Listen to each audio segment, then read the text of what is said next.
Got a mic in the break room, cardboard box front row seat. Whiskers twitch, we tune the dial, tiny paws on the beat. Beans in a paper cup, names on a paper list. Every stray got a story and every scratch means this. Come on in, take a listen, hear that purr in the air. They've been waiting all week to tell you what they see there. It's the Sheila Cats Podcast. Yeah, the Sheila Cats Podcast. It's the Sheila Cats Podcast. Purr it out, purr it out. They got paws on the answers and a meow that won't quit. It's the Sheila Cats Podcast. Purr it out, purr it out.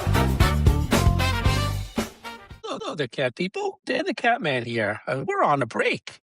We are between seasons. It's already late July. And I thought since we haven't had an episode in a little while, and we're not planning season 5 until later this year, I thought it would be a cool idea to do a best of season 4 episode. By the way, you like my beard? So for those of you listening, I have a ever-thickening beard, and I like it. But that's not why we're here. I thought it would be a very cool idea to relive, re-listen, rewatch some of the best moments from season 4. And I'm very proud of all the work that we did, that Michelle did, that Stephen did while he was with us, and of course, our fabulous editor, Jake. Hi, Jake. I know Jake is going to work on this. Could you get the camera to say yes? So without further ado, here are some amazing moments from season 4 of the Shelter Cats podcast. And we will see you soon for season 5.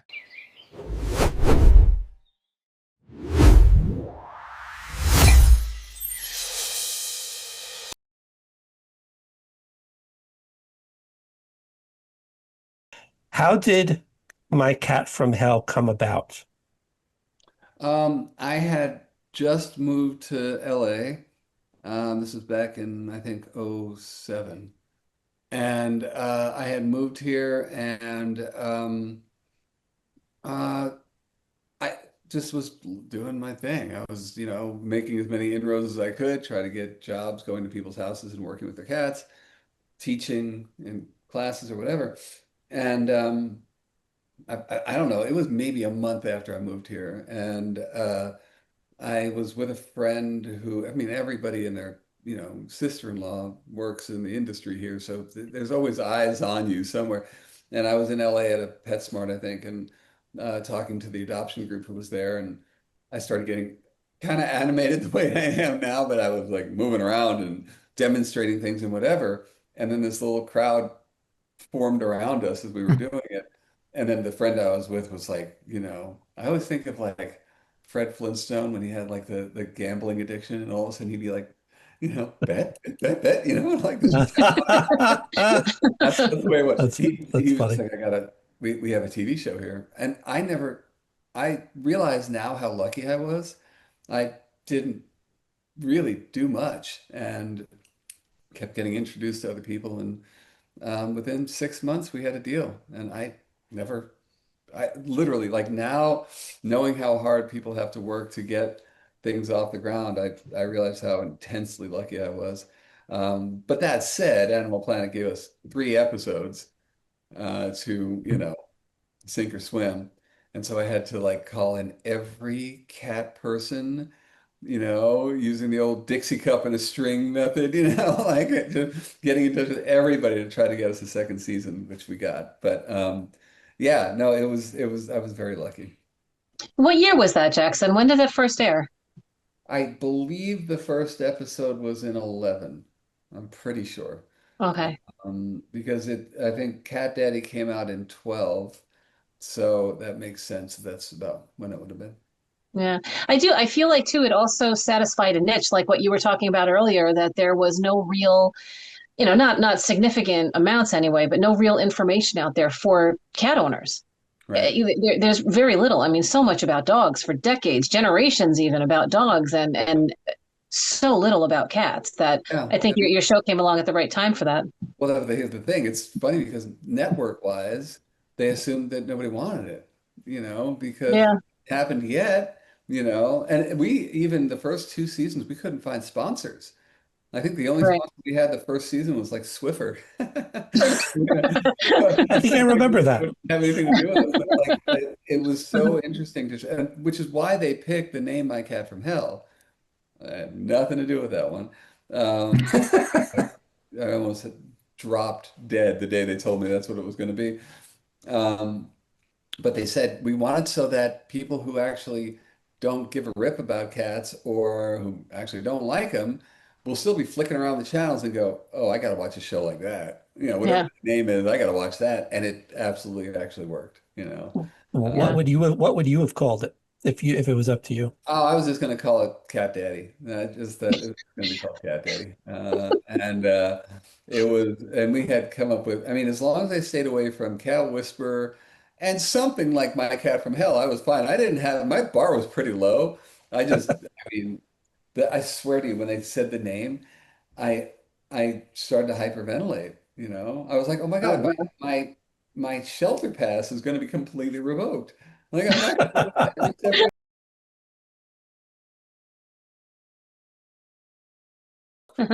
What, where was day one? Was it like you were all at the table having dinner and you said, what do we how what would you remember like the day one of when Right. you decided to go down this road? So there was another group that was doing that had posted on Facebook about a holiday drive. They were called Kids Adopt a Shelter. And they, they were doing that. And we were looking at that and, we were like, oh, we could help that way. And so for our first year, we were, we did, oh my gosh, I think it was Gettable, Long Island Pit Stop, and Tough Tough Tales. Tales, yeah. I think, and A New Beginning. I think those Yeah. were our first through them. Like we knew about the rescues, so we got to choose who we wanted to help. And we're like, oh, this is great. And we raised a lot of supplies and stuff, and we realized, we can do this on our own. Mm. And like we said, incorporate as a 501(c)(3) and something for our own family to do. So so after that first year that we did it, after hearing about holiday drives, and then we were hearing more different holiday drives, different organizations doing that. And we're like, hey, this is something that we could do as a family. And so we, founded Rescue Advocates Mm. of Long Island. I'm trying to think how we came up with the name. I was gonna say I have a vivid memory Oh, of okay. like I don't remember exactly like coming up with the idea, but I have a vivid memory of us coming up with the name. I don't know where we were driving, but we were in the car and Okay. we were just all like throwing out ideas. But I remember when we got Rescue Advocates of LI or Raleigh. And I loved the name. And so that's just one thing that I was like, I totally can like picture it. I remember exactly when we got the name. And it had a good acronym with the Raleigh Yes, thing, yeah, that's Yeah. liked it. Yeah. So, because we were Yeah. thinking, because we're not our own, obviously we're not our own rescue where we take in dogs, cats ourselves, but we're rescue advocates. We support rescues, we support the shelters. Yeah. So yeah, and of course, obviously the Long Island part, but yeah, and then we like the RALI, Raleigh Yeah. acronym there. So that's how we did hear about it when Kids Adopt a Shelter was doing it, and we participated in it for that first year and came up with our own rescues and shelters that we were going to help. And then we took it from there. We're like, we can make this our own, and helping the rescues and shelters that we wanted to.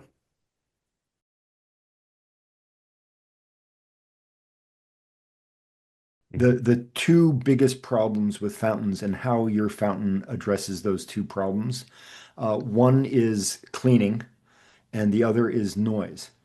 And cleaning is a big issue because a lot of fountains have all these like nooks and crannies, and you're trying to get in there with brushes, and all the green, algae starts to collect. And I tried lots of different fountains, and I'm sitting there in the kitchen trying to clean them. It drives me crazy. This fountain has no nooks and crannies.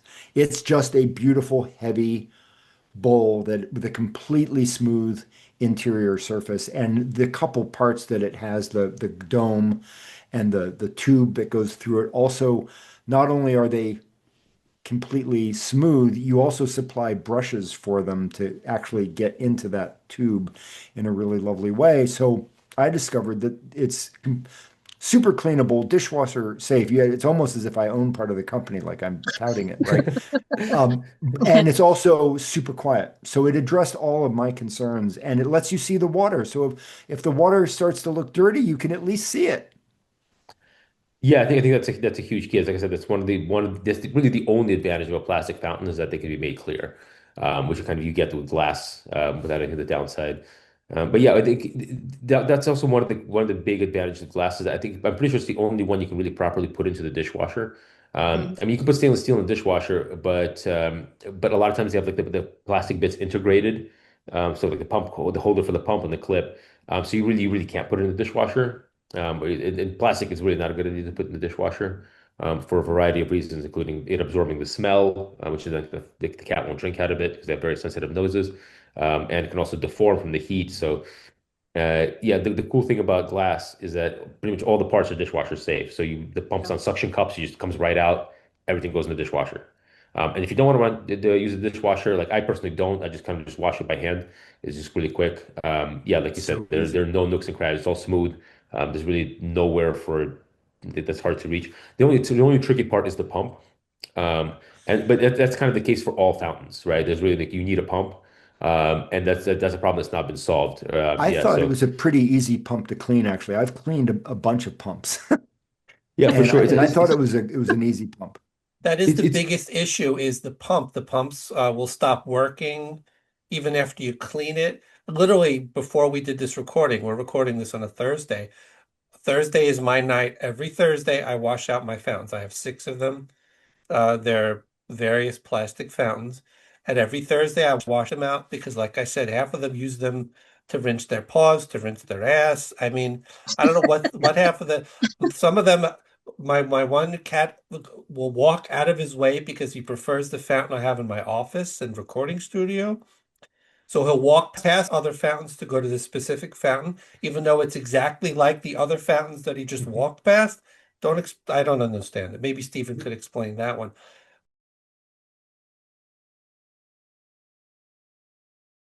And it looks like animal rescue has also gone hand in hand with your journey as a vet. So can you tell us some about that? Sure. So as a new grad, I went primarily into just small animal general practice. And I did that for probably the first 10 years. Yeah, 10 years of practice. I was exclusively small animal. And then, and this can lead into how I met Stephen. When I was working in Jacksonville, Florida, I was a relief veterinarian, and so I was working for a bunch of different practices, and there was a emergency shelter that was being run by the ASPCA. They had confiscated about 900 cats from a hoarding facility. 900? 900 cats. Oh my God. And so they put those cats up in a temporary shelter in Jacksonville, Florida. And that's where I was living at the time. And so they needed vets to come and help them with all those cats. And so that was my introduction to shelter medicine. And so it wasn't a traditional shelter, it was an emergency shelter. So it was only meant to be temporary while the cats were, part of a court case. So they didn't have custody of them yet. And so we had to go in and treat those cats and, keep them healthy. And Stephen and I both worked at that shelter. We were called responders, and so we were volunteers, or actually we were paid responders to come and help with those cats.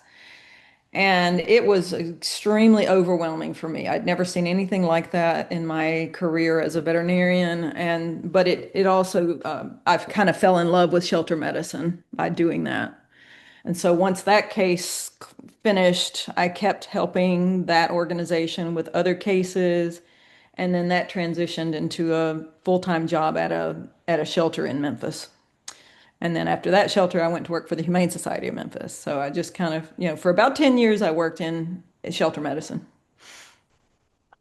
I was gonna ask about This always makes Stephen nervous when I throw in questions. Your emotions in a situation like that. I don't, I don't know if people ask vets enough about their emotions and how they deal with very difficult situations in practice. But hearing that, like, one of your initial trial by fires was a hoarding situation with 900 cats in a facility. What was how did you deal with that? How did you emotionally cope? It, well, probably not very well, to be honest. I felt so compelled to go and help because not only were they needed the help so desperately because there's so many animals, but I'm also, I love dogs, but I'm a cat person. Cats are my heart animal. And Absolutely. and seeing that many cats, I honestly, I would drive to the shelter every morning and I would cry on my way home every day. And it was very emotional. And I mean, we were caring for those cats in a very appropriate manner, honestly, given the number. And they were loved by the whole staff. They were, I mean, given the challenges of having that many cats, and a lot of them were ill. And so, that was part of the emotional part, is that you saw just illness in these kitty cats, but you also got to see them getting better. And then we got to see them being adopted. And so the range of emotions was vast. And Roller coaster of yeah, emotions. for sure. And so that was really an extreme version of shelter medicine, and for somebody who had never done it before, it was very emotional for me, but not enough to scare me off. Some people would come in and they're like, I can't do this. And I would understand that. It's like, this is hard. But and then after a while, as shelter vets, they have to, just like honestly, anybody in a caregiving, industry, it's all hard. You learn how to compartmentalize those emotions, and you focus on, what are you doing here? I'm helping these animals. And so you kind of have to look beyond it.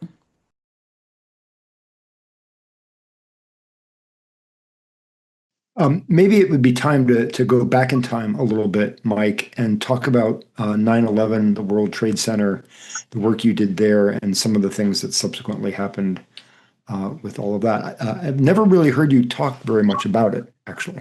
Well, we do have a video on our YouTube channel, which you referenced earlier. And I just might point out that our purpose of our YouTube channel, which you can access from our website, urbancatleague.org, or just search Urban Cat League on YouTube, we wanted to fill in the blanks of things that we felt weren't out there. There are hundreds, if not thousands, of videos about trap, neuter, return, and rescue, and different ways to do it.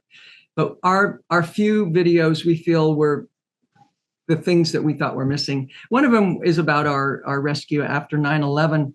It became clear after the World Trade Center was a square block, but every building in the perimeter, when the tower collapsed, blew out all the windows and damaged all of the buildings on all four sides. And people were evacuated, and many of them left their animals behind. And there was such a need for animal rescue that Gail Buchwald at the ASPCA called Urban Cat League, and because she knew we had traps, and we knew how to trap cats, because a lot of these cats were requiring a lengthy rescue. They couldn't just be picked up and put in a carrier because they were frightened, they were hiding, and the city didn't have the power or the hours that it takes to. Anybody who's trapped a cat, you're off the clock. It might happen in 5 minutes. It might happen in 5 days. It might be 5 weeks.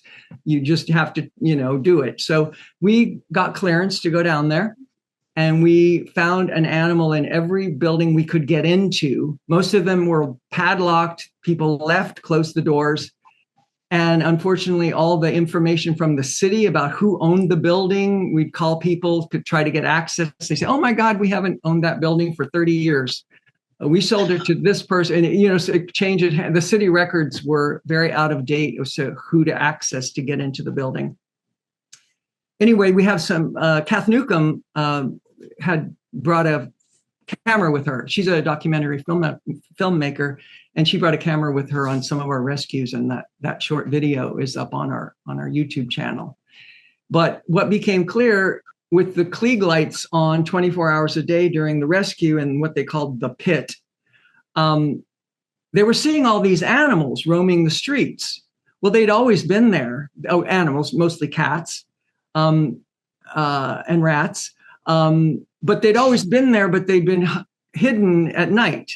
Well, the feral cats, I guess, decided after the Klieg lights were on 24 hours a day, after a little while, well, we have to come out to eat, do whatever. So they were asking us to rescue what they thought were domestic cats, but they were actually feral cats that were living in that area. And we went inside different places.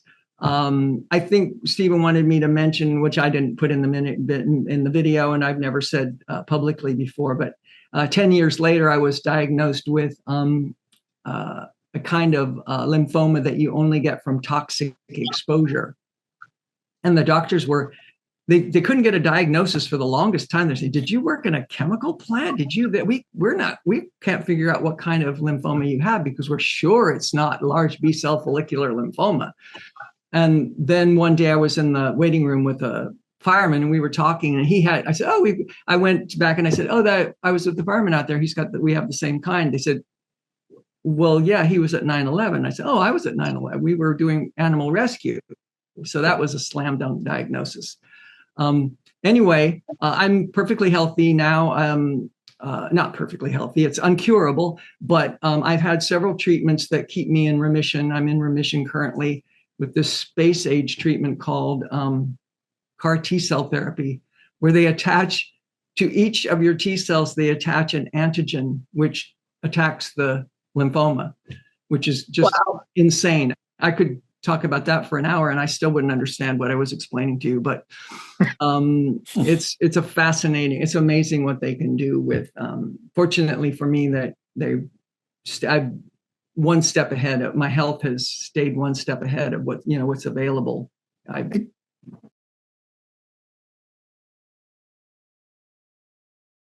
So we posed that question, and I'm going to read it from my phone. I'm going to read a bunch of them across our social media platforms. So Facebook, why do you love cats? They bring me peace and joy. They heal me. They are always there when you need them. They make me laugh at their silly antics. They are just the greatest things to me. Because I've always had cats since I could remember. They feel like therapy cats. I have no children, so they give me purpose. Because they give me unconditional love. Their love is unconditional. Because they're my family. I grew up with them. They bring me comfort and joy to the home. It's like having little humans in the house, but with immeasurable wisdom and intelligence. They are so clever in ways we can't really define. They remind us to be independent and carefree. They are wonderful and bring peace and joy to your soul. It just feels good. They are cute and funny, and they're my friends. I don't know a life without them. I always had them growing up. My mother adored cats. At this stage of life, they are my furry stress relievers. Their antics make me smile, and their purrs are a comfort.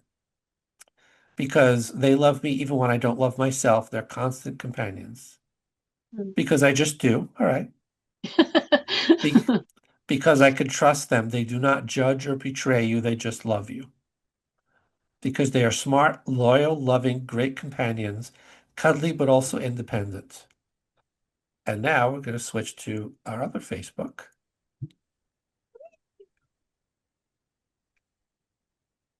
I'm going to try. Okay. So, like our page. Okay. We got a bunch of comments. They're quiet. They mind their own business. They are selectively affectionate. Their purr is so calming. They're clean. They use the litter box. You don't have to walk them. The list goes on and on. I was on the verge and a starving, freezing kitten entered. Since acquiring a few more, my cat simply changed and saved my life. Aw. Cats are more loyal than dogs. No offense, dog people. They're potty trained on their own. They're super loving in a calm, sweet way. They don't take shit from anyone or anything. They bring joy to my life. No clue, I just do. They are beautiful, creative, playful, loving, perfect. Nurse when I don't feel good, such a wonderful and bright spirit. Because they are the best things since sliced bread. God made cats, then made people. He loves us, and he knew someday I would be born and love to need a cat. What's not to love? It just goes on and on and on. Growing up on a farm, we didn't have money for dolls, so kittens and cats were like our babies. We pushed them around in old baby buggies like dolls. They were happy, and so were we. Okay. Oh, that's so cute. Because they unapologetically do whatever the F they want. Yes, they do. We because we understand each other. It just the response was absolutely astounding. Just I'll read just a couple more from our threads. So please follow us on threads. Okay. There is no why. You just must love them. You must. Okay. Well, as the daughter of a veterinarian, my dad saw a special connection between me and the cats at his clinic. I received so much love and acceptance from cats, acceptance I never got from people. I currently have 6 we took off the streets, and my nickname is Cat. Just, so I think that gives you a good kind of taste.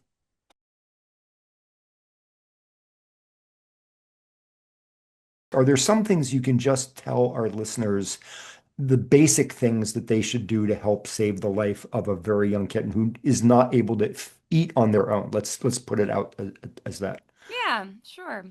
So, I mean, if you're interested in fostering neonatal kittens, first of all, I say I believe everybody can learn how to do it. Like, I do not think you need to be an expert. You don't need to. People ask me, like, what do you need to go to school for to care for kittens? I'm like, oh my gosh, we need everybody who is willing to care for kittens to give this a shot. So, even if you have no experience, you can learn. What we want people to know is if you have your first newborn kitten, I mean, one thing is, like I was talking about, the thermoregulation is really big. So every kitten needs a heat source if they're under a month old.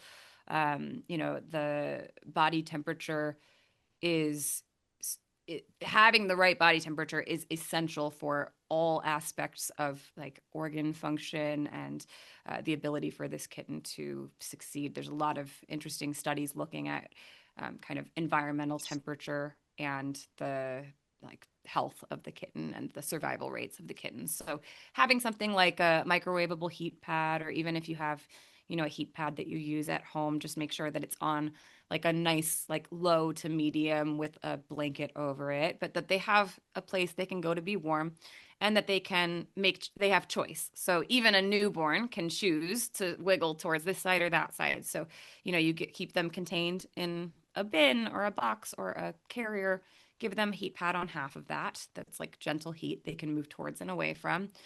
You want to know what age they are so you can determine their feeding schedule. And then during their feedings, the main things to know is, at each feeding, you're going to help them go to the bathroom if they're an orphan. So you will stimulate them with a tissue that helps them just, eliminate waste. And that's something that mom does typically for them. So if you have a mom cat, fantastic, because she does that part. But if you don't, then you're going to be doing that. And if you Wet have tissue an or orphan, dry tissue? dry tissue. Anytime somebody says, I use a wet tissue, I'm like, well, that's not very absorbent. You wouldn't necessarily mop up liquid with a wet tissue, right? So, they're peeing into this tissue. So we're just going to gently stimulate them until they're done peeing. They'll pee every feeding, and they'll poop once or twice a day, sometimes more, sometimes less. And then we're going to feed them. So what you need to know about that is, let's see, the very fast version is kittens have specific nutritional needs. So you got to feed them kitten formula. Please don't try to feed them something out of your refrigerator. I promise you that's going to go really poorly because their bodies are designed with specific nutritional needs. So they there is an abundance of kitten formulas available at local stores. So grab yourself a kitten formula.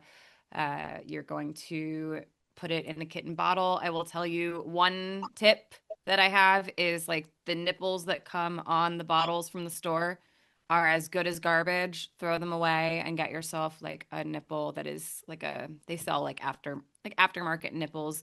One that I really like is called the Miracle Nipple, and it has a hole in it already. So get yourself one of those. That's like if someone was willing to spend $10 on their fostering journey, that's the one thing I would tell them to get, just because when you're feeding a kitten, at first they don't know what you're doing, right? Like you're putting food into their mouth, and just like you don't put like liquid into the mouth of an unconscious person or someone who doesn't know what you're doing. When you're putting liquid into a kitten's mouth, there's a high risk that they might inhale that or aspirate that. So the Miracle Nipple or any of those types of like aftermarket nipples that have the little hole in the end of it, those are going to be a lot safer than you cutting these like terrible nipples yourself. Oh, sorry. It's my dog's medication alarm. So, yeah, let's see, what else do I want to share? Yeah. So when you're feeding your kitten, sometimes I think it can appear easier to people than the first time they try it, and they go, oh my gosh, you make it look so easy to bottle feed, and it's actually really hard. But it's not hard. It's just something that you have to kind of like build muscle memory around, and every kitten is an individual. So you're going to look at it like an art form, that you are like making art with this kitten, and you're going to figure out like, what does this dance look like between me and you? Every kitten's a little different. But hold your bottle in your dominant hand, hold the kitten in your non-dominant hand. And I mean, it's really hard to say without like just showing you, but I have a lot of resources to teach you the way to oh, nice. Yeah, I have a lot of resources to show you kind of like postures and hand positions. If you go to my website or on my YouTube, I have a lot that can show kind of like correct postures and hand positions for feeding kittens. But that's like a very, very quick. It's hard to do without like having a kitten. You don't have a kitten handy, Hannah?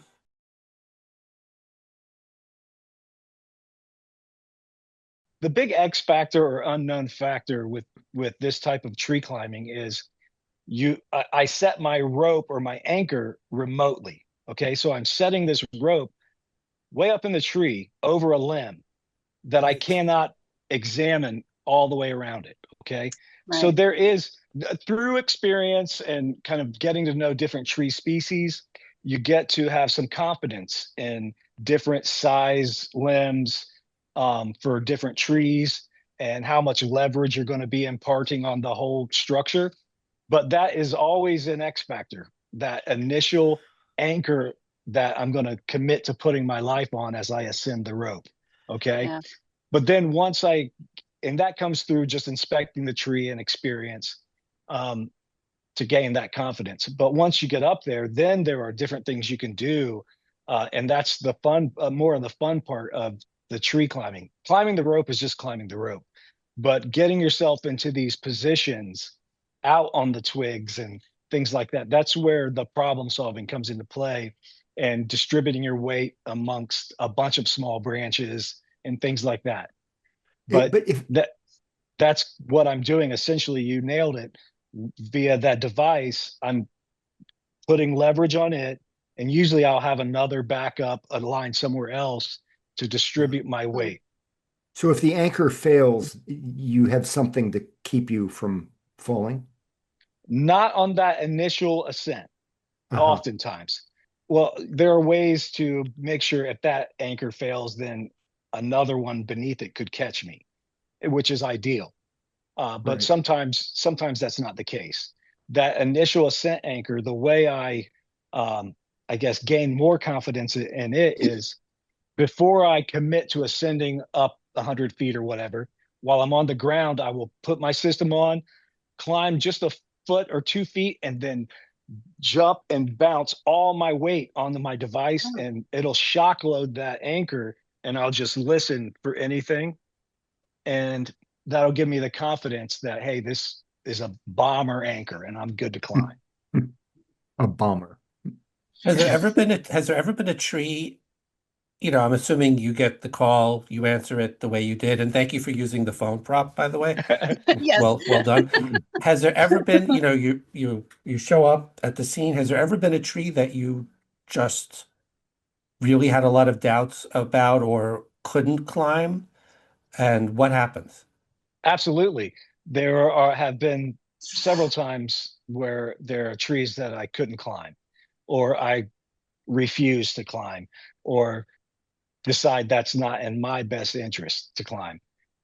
And hopefully there's a larger tree nearby that I could climb. And I think maybe, Stephen, the video that you first saw me on, Yes. what was one of those instances where I had a tree, a very large oak tree nearby, that I thought, okay, I can get above this cat in this tree, high enough above it, the cat's in this little tree, to where I can make a nice pendulum. The angle's not too steep, to where if this little tree breaks out, I'm not going to crash hard. I'm going to have a good weight distribution. So one option is to climb a nearby tree. If there isn't a nearby tree, then you take two trees that are distant, climb both of them, and set a rope in between them. Wow. It's called a high line. So now I have this long high line that I can get above the tree that the cat's in and descend down on top of it. That's very uncommon. And then the third case is to set up an elevator. And I have a video where I actually have two videos of an elevator. And it pretty much consists of getting a throw line, not a rope, into the tree above the cat. It has to be above the cat, and you have to get the line to take a path that is next to the cat. And that takes some work, threading the rope or the line through the tree. And then you attach a basket. Usually I recommend putting a blanket that the cat is familiar with the smell in this basket or milk crate, and a can of something stinky and delicious. And then you hoist that up. You hoist that up, and it has to be to where the cat can step right into it. The less amount of effort the cat needs to get to the basket and into the basket, the better. So that's what I've done in cases where you've described, where I couldn't climb the tree. There were no other options. You can set up an elevator, and it works. If the elevator has worked every single time I've tried it.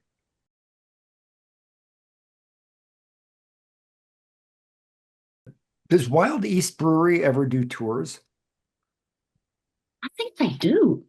I know they have events. I know they have lots of events like music nights and puzzle nights and different things. I think they have tours. I'm not sure. Okay. So these cats live there full time. Absolutely. This is their home. This is their home. And they generally do their work at night. The employees leave and they're like, all right, guys, we'll see you in the morning. The place is all yours. Yeah. Kind of like that.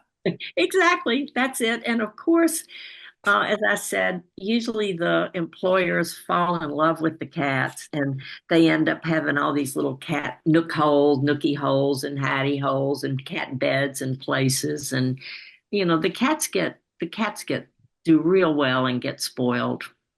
I have heard of studies that having cats in a workplace does wonders for the employees, even taking out the fact that these cats are helping with the rat problem. And I want to ask about the rat problem in a minute. For people, believe it or not, we have an audience outside of New York. So I want to discuss that in a minute. But I have heard of studies that just having cats at your place of work does wonders for the employees, like mental health and morale. Yeah. So, even though they're also helping, they have a job to do. Just hearing that these employees are just loving the cats and fall in love with them, and two of them took them home. Oh, yeah. Oh, this happens all the time.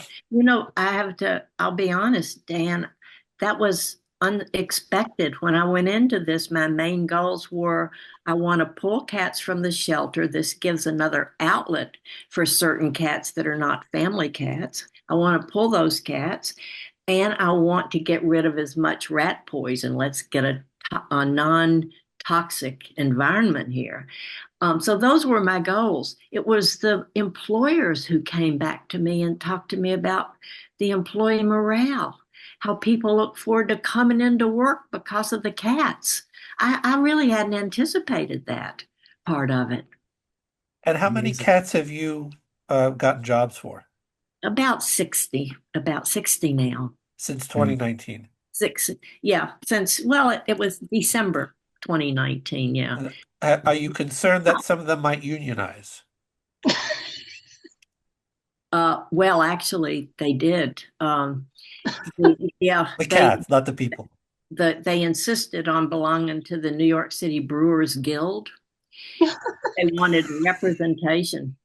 So the Brewers Guild, Hard Hat Cats is a member of the Brewers Guild. I approached the president and I said, the cats are pushing. They want representation. They're working. That's great. Their job's 24/7. You only do 8 hours, but the job, the cats are there all day, right? So they're not happy at all that they don't have representation. So the Brewers love that. So yeah, they're part of the Brewers Guild. Sheila, you're the best. You've just become one of my favorite guests we've had on the show. Well done. Thank you very much. 60 you cats. reminded me.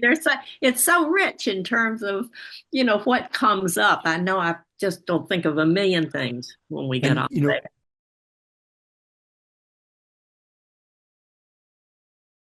Can you go into the ingredients and like what goes into Weruva's food and what makes it better?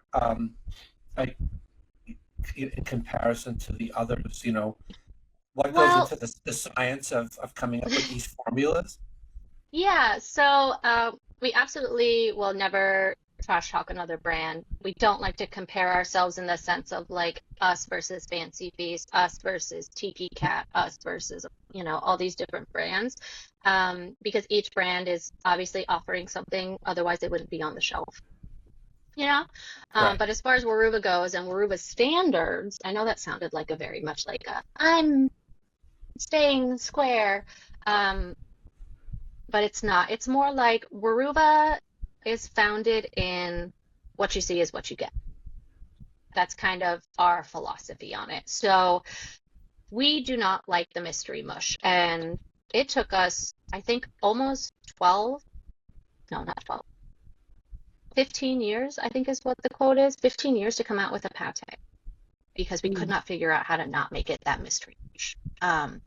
But we always start with fresh ingredients. Obviously, who wouldn't start with fresh ingredients? But we're GMO-free, grass-fed, free-range, hormone-free, antibiotic-free ingredients, and then we process them in a facility like with the BRC, which is now considered something else. I don't know what it's called now, but that gold standard of human food processing, we're held to that standard. So we have to have the quality ingredients to even enter that facility. Got it. And then once they're being processed, it's not just like a chain of like food coming in. Okay, we're doing tilapia. Okay, we're doing chicken. Okay, we're doing beef. What we're doing in our factories and manufacturing facilities is we are taking that one specific protein. So let's say it's chicken. It's the easiest one. And that chicken is going from a plucked and the feet are gone and the beak is gone and everything. And now you just have your meat and your bones. And then professional, we call them filleters for fish, but I can't remember what the term is. Professionals literally take that apart. They hand break it down. So then you're pulling that white, delicious breast meat into one can. Then you're pulling that dark meat into another brand of ours. And then you're using that bone, that the carcass that's left over, it's going across the street to a non-human food facility because it's a carcass now, and then it's being made into bone broth that is then transferred back over into that original manufacturing facility to then be used as a human quality bone broth And then they are formulated together with their vitamin packs to make sure they're a complete diet. And then they're sealed and cooked, and that's it. There's nothing mysterious about our food. And that's kind of why I'm very passionate about Weruva and why I love talking about it. Like if we were at a bar, I'd be like, what do you think your cat? Tell me about it. You know? I Icebreaker. it's yeah, and like I'm married and my husband's like, dear God, like can you just stop talking to people about their cats? Like Never. never.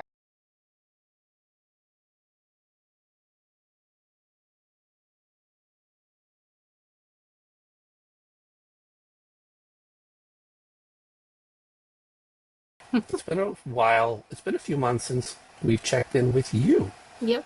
on your breast cancer journey. So can you give us an update on where you are now? It's May 24th, so it's almost a year. Well, July 3rd last year was the actual diagnosis. So I had the mammogram in May, sonogram in June, sonogram and biopsy in June, and then the diagnosis was July 3rd. So yeah, we're coming up on a year. Wow. I know. But no, actually everything is going really, really well. I mean, I'm still wearing a wig today, but Dan and I were chatting before. My hair is growing back. These are my eyebrows. They have started to come back, thank God. That was, Hey, I was honestly awesome. more, I more wanted the eyebrows to come back than the head hair, because the head hair I can throw a wig on, you know? You can't throw a wig on your eyebrows. You can draw them in, but that takes so much time. But anyway, yeah, so the hair is coming back. It's doing its thing. I'm waiting patiently. I'm curious to see what sort of color it's going to be when it comes back in. So that remains to be seen. But no, things are going well. I finished. I don't remember where we were when where I was at the last time we chatted. But I It was finished just chemotherapy. you were having your. I think you were just about to do your last chemo. Okay, so I finished chemo in the end of February, and then I had radiation for 3 weeks. That was throughout March into the beginning of April. Well, started in mid-March into the beginning of April, and then the radiation is over. But I'm still having immunotherapy, and that goes on through the end of the year. That's once every 3 weeks. It's the same schedule that I was on for the chemo. Actually, this had started. I was doing this with chemo, so I was doing 4 drugs at a time, 4 infusions. Now I'm down. Now I'm doing 2 infusions. So it's just the chemo drugs have been eliminated from my my treatment. And this is really a walk in the park. This is like You still have to go. You have to go somewhere for yeah, this yeah. immunotherapy and get it injected into you. I have a port. My port is still there. So I had this, you can see it in the video, but I had a Okay. port, and that's what I got all my infusions with from the beginning. So this has been there since beginning of end of September, beginning of October, and this will be there until the end of the year after my immunotherapy is done. But yeah, that's everything really at this point is going very well. I am physically able to. I'm starting to get myself back out there and do physical exercise again. I'm doing runs. So no, at this point everything is going, really well, to be honest. I have, when you're dealing with cancer and with the treatments, really sometimes the treatments are harder than the cancer. They're harsher on your body than the cancer. So the chemo and the immunotherapies and the radiation all have a way of having their own impact on your body. So one of the big things that you have to keep an eye out for is heart disease, is making sure that you're not going into heart failure, to be honest, because it can have that impact on your heart. So I've had several echocardiograms the way that they test that is they do an echo before you start treatment, during treatment, and then after. So I did all 3 of those. When I finished up the test after the treatment, they did notice some of my numbers had decreased. So I went a couple weeks later, went for another echo. Everything kind of stayed the same, but now I'm on like this regular monitoring of my heart to make sure that it doesn't go below a certain function. If it goes below a certain function, then I'm considered to be in congestive heart failure, and we don't want that to happen. So, so that's no. no. So that's something you keep an eye out for. I did recently go for a sonogram and an updated mammogram, and they noticed some calcifications in the same breast where I had the cancer. So we're going to do a biopsy on those. Those can be natural. They can just be caused by age. but they can also be a precursor to cancer. And considering my history, they're being overly overly cautious. Yeah. The term, and I've used this term a couple of times. The term that the radiologist used after when she was giving me the overview of the results of the mammogram, she said we are specifically making mountains out of molehills. So that's what I'm sorry. I have like fur all over my face from the 5 minutes that she was in my lap.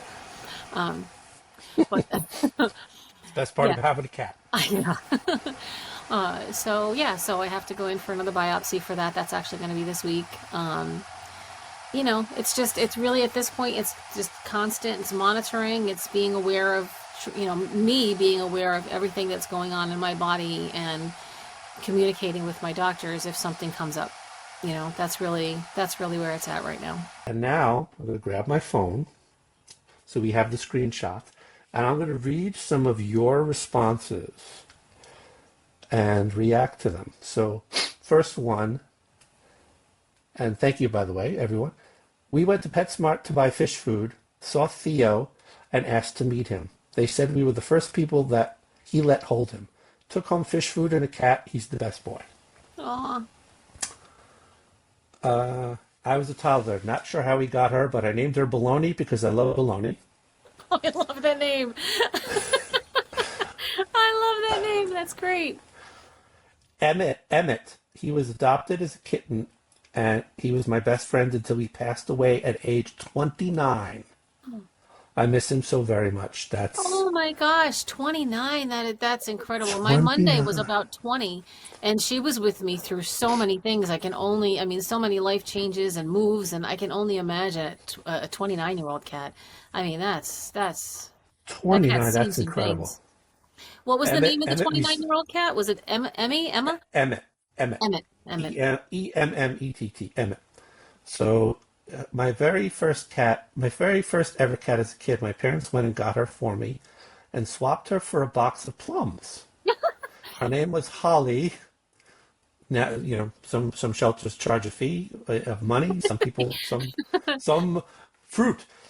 She was a ginger and white. I don't think we had any pictures of her, as this was the late 90s. She was a lovely girl. Aww. So hope those plums were good. I adopted Chloe in the summer of 2020. She was 3 years old and done mothering her 3 kittens and with a foster parent. There was a family meeting a day before, and they decided to go with the kitten instead of an adult cat. I met her and loved her instantly. Took her home that day, and she's been the sweetest and friendliest cat ever. She was underweight and not very fluffy, but after being with me for a couple of weeks, she gained weight and a very healthy coat. So that's Chloe. 1971. Oh, goodness. Before our time.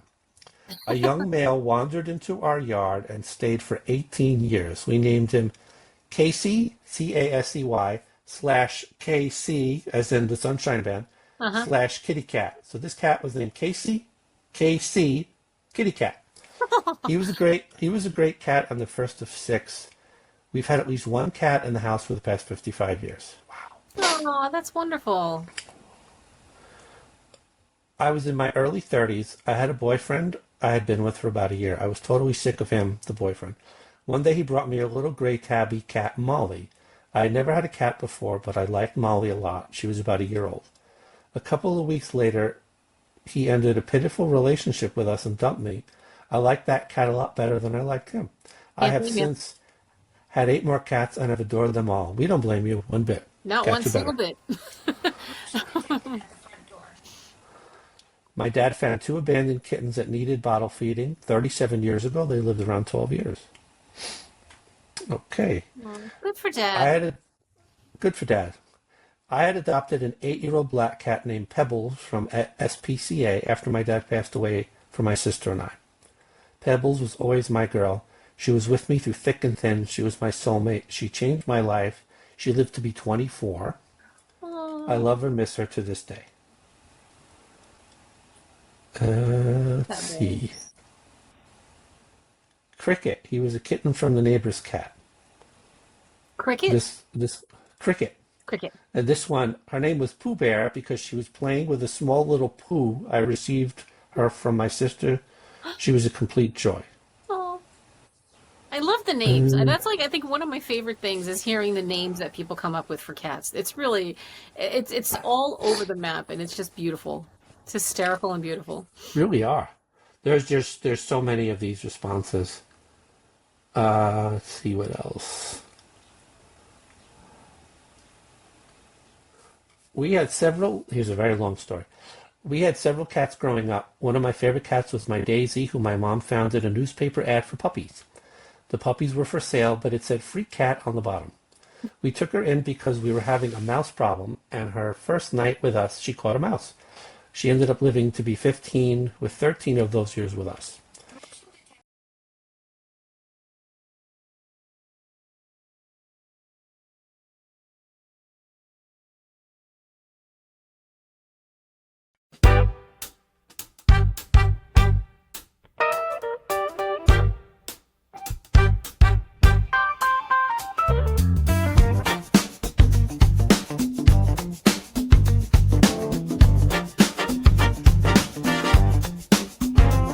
Got a mic in the break room, cardboard box, front row seat.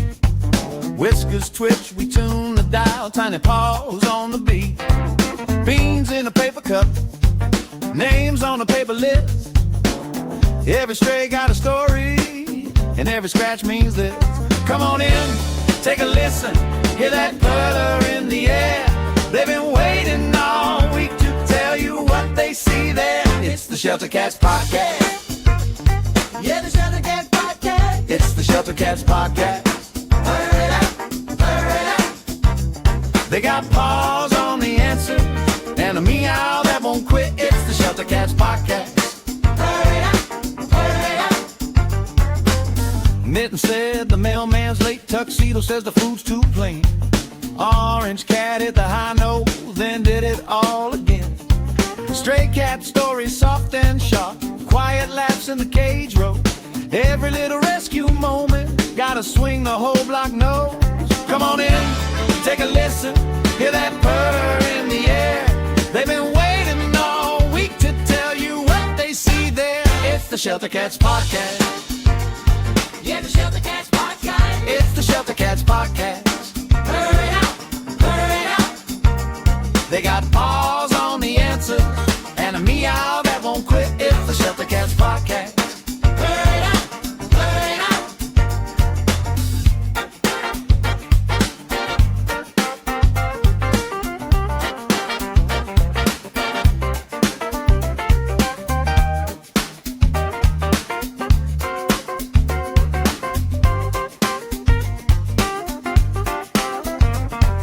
One day home, one day free, one day curled in your lap. Till then they hold that corner and they run this little show like that. It's the Shelter Cats Podcast.